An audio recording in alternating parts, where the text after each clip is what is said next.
Hello, Mark Sajan again. So today we will clean up this tree and create a new mesh for it for us to be able to have the UVs and sculpt and of course paint on the tree.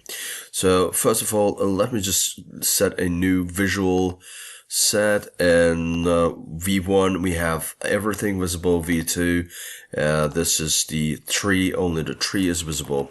So it's not isolation, it's just a simplification of switching between visual sets. Okay, so here we are. We have I made a preparation for this because it takes some time, but let me explain what's going on. When you have Z-spheres are by default, they're generating polygroups. Now these are great, but very detailed. So here's this original part. The more joints you have, the more Z-spheres, the more polygon groups you generate. And this is good, but it's not that good when you have a lot of branches like this. So what I do basically, it takes some time, but here's the main thing. Control and Shift and clicking on the ends, invert and control and hiding away things. And inverting and Ctrl W, and that's where you are. Now you can speed it up a little bit, so you can use Control and Shift, selecting this, inverting, and it works the same way, invert and Ctrl W. So again, just a little bit slower. You can rotate around, Ctrl Shift to create a window, cover the most of the part, invert the selection by dragging, still holding Control and Shift and clicking on the last part, inverting the selection, Ctrl W to assign a new polygroup. Okay, so that is the process basically. So Ctrl Shift, drag, hide away the rest, Ctrl Shift, Ctrl W, and that's it. Inverting, we can invert it like this and hide. So Ctrl W, and here I'll do this, inverting, Ctrl W, that's where we are. And here it's something like that. Okay, inverting, Ctrl W. So let me see if it works. Yeah, that's fine. So now these are made. This is one polygroup, this is one polygroup. Okay, so it's for a whole tree, it will definitely take a little bit more time. What else type of selection you can have? You can also combine selecting a certain area and then use Control and Shift, Control and S to shrink the selection, or Control and X to grow, Control Shift and X to grow the selection, or holding it and it's just growing and growing. So that's what you can do as well. This is working in a different way too. So for example, you can select an area, invert, and then Ctrl Shift and S will consume and add to the hidden part. Okay, so something like that happens. So it adds to the hidden part. If you're selecting in a good way, because the Z-spheres are creating a fairly clean texture. For example, I'm trying to maintain and keep a clean selection. So now this is a clean cut selection, a clean polygon stripe. Then this whole growing thing will be much easier, and you will grow that way. So Ctrl X, inverting, Ctrl Shift S, invert, and Ctrl W. Okay, so this is up to you. These are just various methods to be used. A tree like this takes about 45 minutes. If you have less branches, of course, it's much faster. So that preparation is needed in order to have to be used UV master, because we are keeping the polygroups, and that's makes our life a lot easier. But before we do that, we have an issue with the resolution. So right now, if we check the size of the tree, this resolution is fairly high compared to this resolution, and that's a problem. So we want to use ZRemesh to unify the resolution a little bit, but ZRemesh may fail on this area. So sometimes you have so many jagged edges. So what you can do is, yes, you can use the smoothing brush, and that may help a bit. However, if you have some hard hard nuts in here and there. You can use also a little bit of a trick. You can use the shift and the sculptress mode and give it a try to use the sculptress and clean up the mesh. Now let me check where the sculptress settings are, because we can fine-tune it. Just a second. If I remember, it was around the strokes. So strokes, sculptress pro, and we have adaptive size. Now let me just turn off adaptive size and look for that. Certainly subdivide size, maybe a little bit bigger. Yeah, okay. So now this is getting a little bit better results, and it's not as crazy. Okay. So that cleans up a bit. Just okay. Right, I'm trying to stay away from certain joints area, but that's it. So now we have a little bit of a simplification. If you're using the high resolution, then it would be a little bit off. So, but this subdivide size can help a lot on making these things happen. All right, so what's next? We want to go to geometry, ZRemesh, and we want to keep groups. Be careful, smooth groups is by default set on 1, which one is not really beneficial for us because it can distort the branches. Keep groups is on, and target groups is about 20, so we have to have a good resolution. So let me just start and wait for the result. And it will take some time. If this loader line stuck somewhere here, you can expect that something is off. But right now this is looking fairly nice. Here, yeah, this just needs some smoothing, of course. Yeah, I want to turn off subdivision and sculptress. So this is a nice and even sculpture. How many? We have 48,000 polygons, which one is quite a huge resolution, but it will give us a very, very good quality in general. Okay, this is nice. Now, if you have errors here and there, for example, around branch joints, you can use a smaller brush size and just reorganize these, because the mesh is usually okay. The problem is usually about bunching up some points.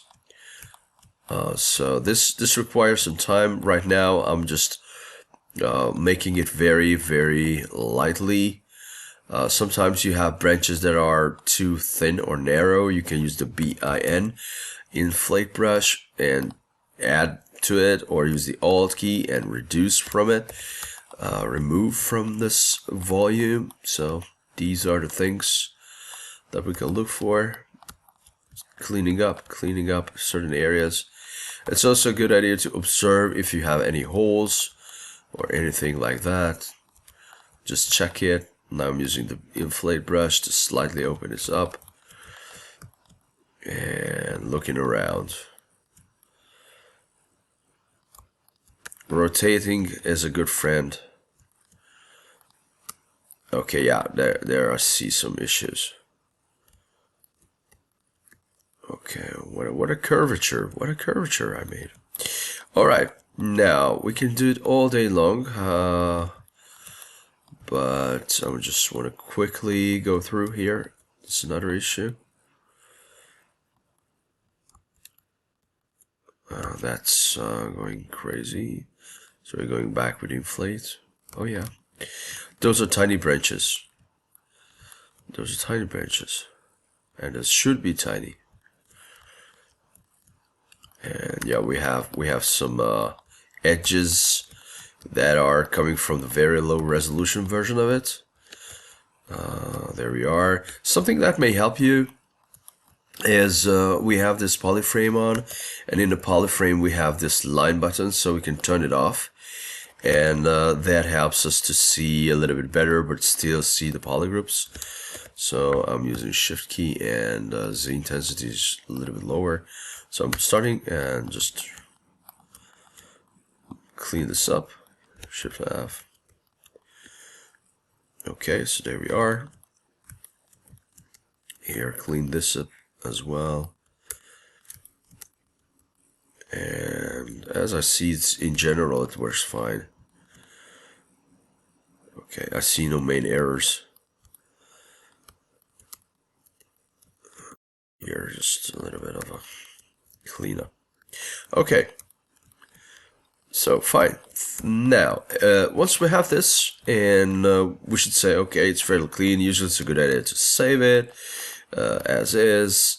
And I'm relaxing now. Shift and let it go, and then keep brushing. So start with shift, then let it go with shift, and it really relaxes the vertices, which was again great for sculpting. If these things are fixed early on, usually it's a lot easier to maintain a good geometry.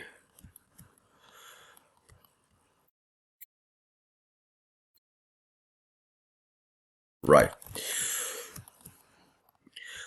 So what else? Then we are going with the UV master, and symmetry is definitely not working here. We should have polygroups, Shift F, and polygroups, but it's not enough for us.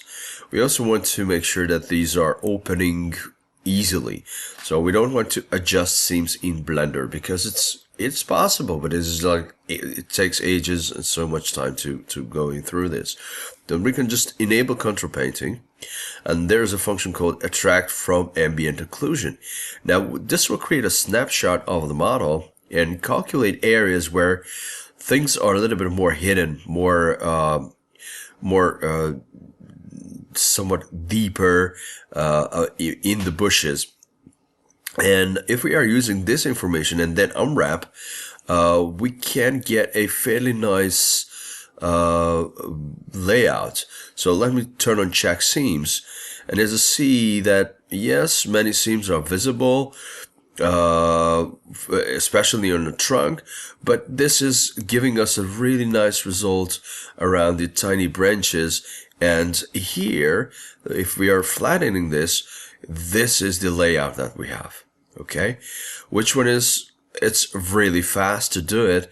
It's worth to make the conversion, and it is a clean mesh, and we have retopologized everything automatically. So because it's a non-deforming mesh, just an environmental mesh, this can add a lot, and you can still use decimation in the end if you need that. Okay, so let me go black, unflatten, and this is still not perfect. Let me tell you the reason. If we flatten this, the use of the 3D space is not good enough. So that means we can make it more effective, and this is why we will turn to Blender now. So let me go to unflatten, and here's the model selected. We can press Ctrl G to send it over to Blender, and there we are. So here is the tree. So what should we do? We can go to the UV editing area, selecting these things like selecting all. Now this is interactive, and we can go with UV and packing the UV. So seems from islands, average island scale, that can help if we have some misalignment here and there, and we want to use the pack islands. And 001 is very tight. 005 will give us some air, and right now everything could be rotated. And if I'm hitting on this, it will just reorient things a lot better, and this is helping a lot. Okay, now we will paint it in 3D, so we are not worried about the alignments.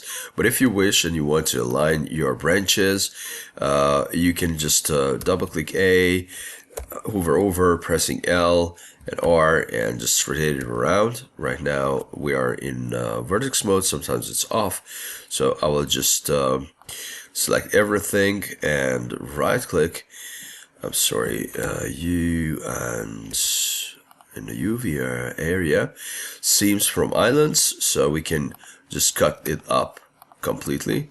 Let me show this to you. So now we have the seams.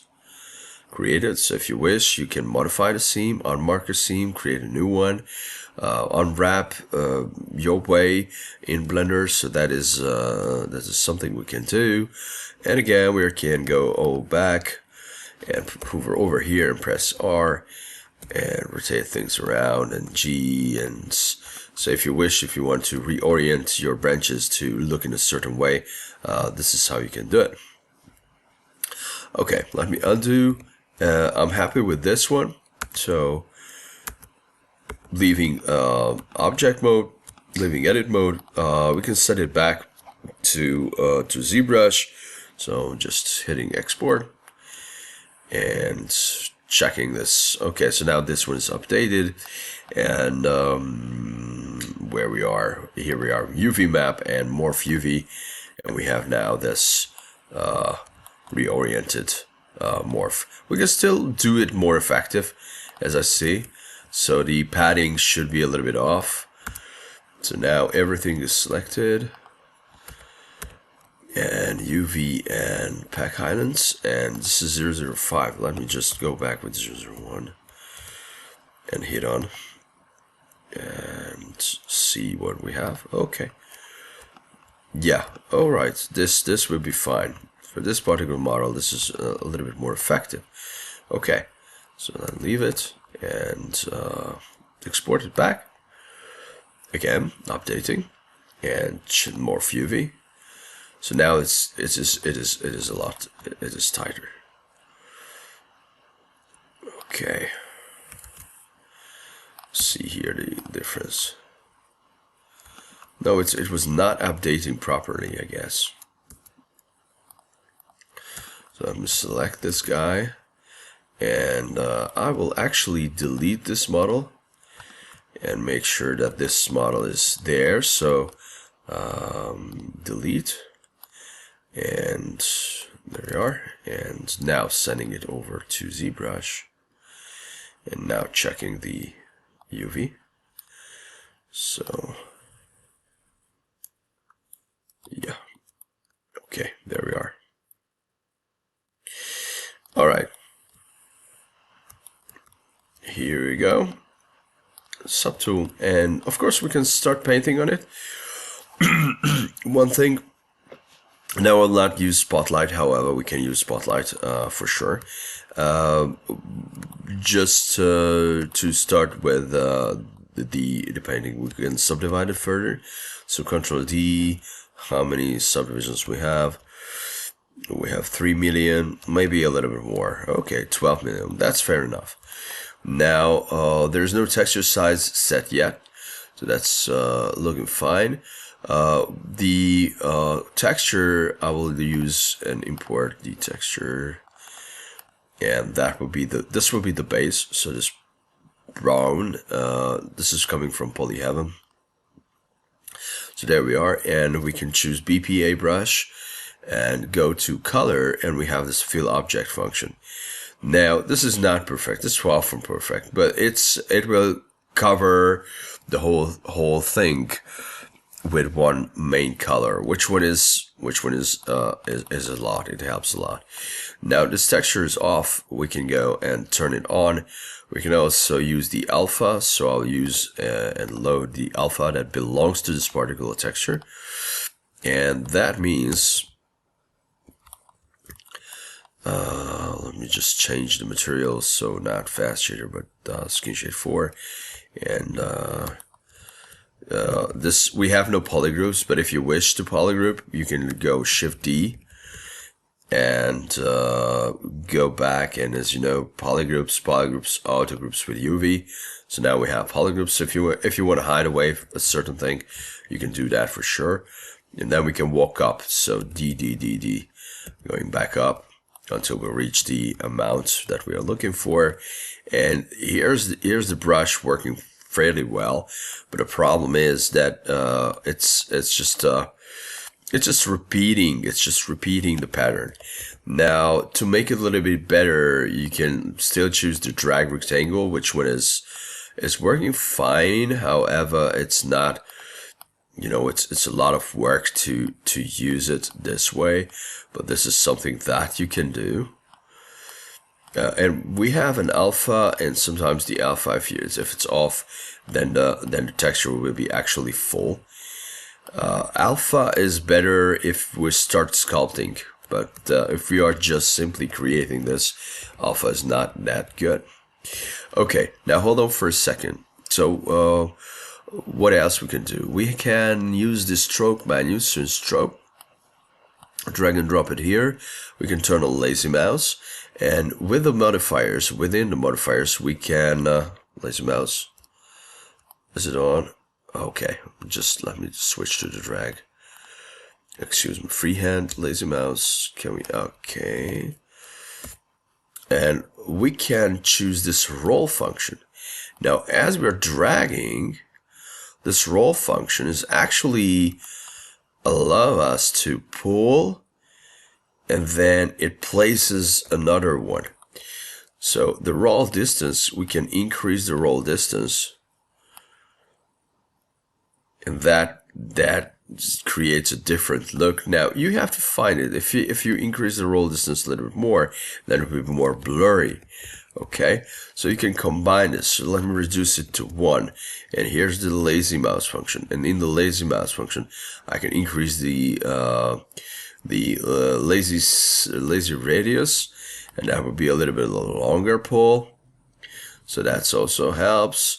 The lazy steps, if we increase the lazy steps, that means these moments when we have the new texture, this will be a little bit less frequent.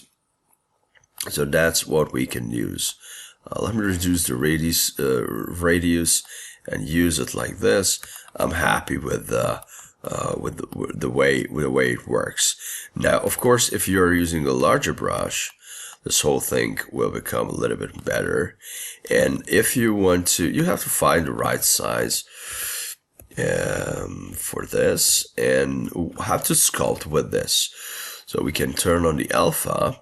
This is the alpha, and we can turn on Z add, and it's 25. So now, as we are pulling, it is also creating that sculpting effect as well. Okay, so we can just sculpt through here and make that happen.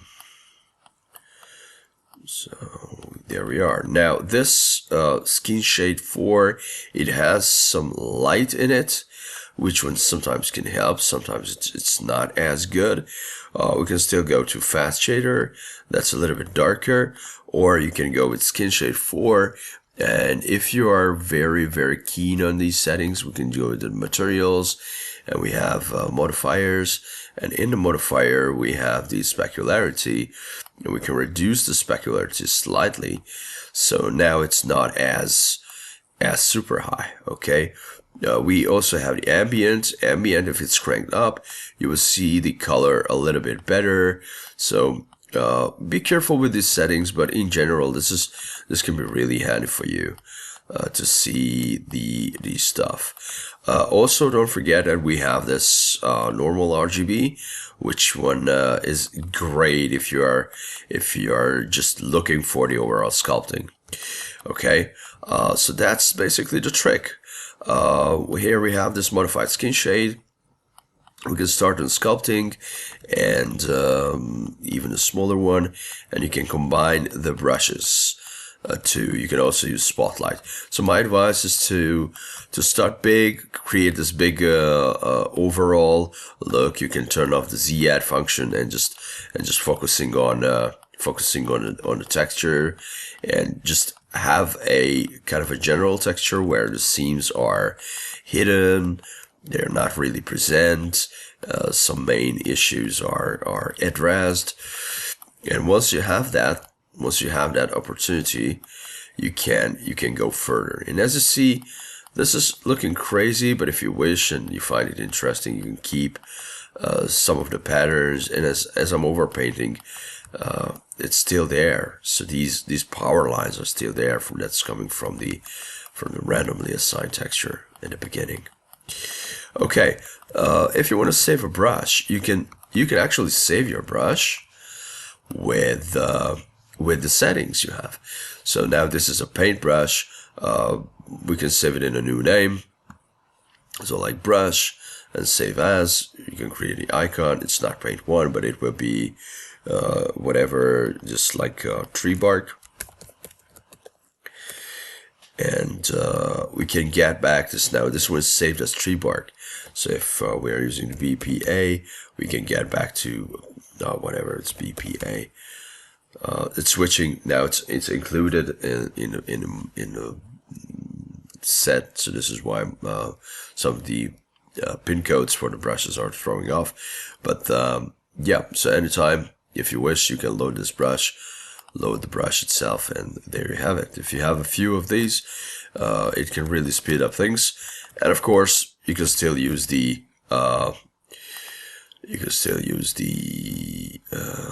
further spotlights. Okay, so thank you very much. Hope you enjoyed.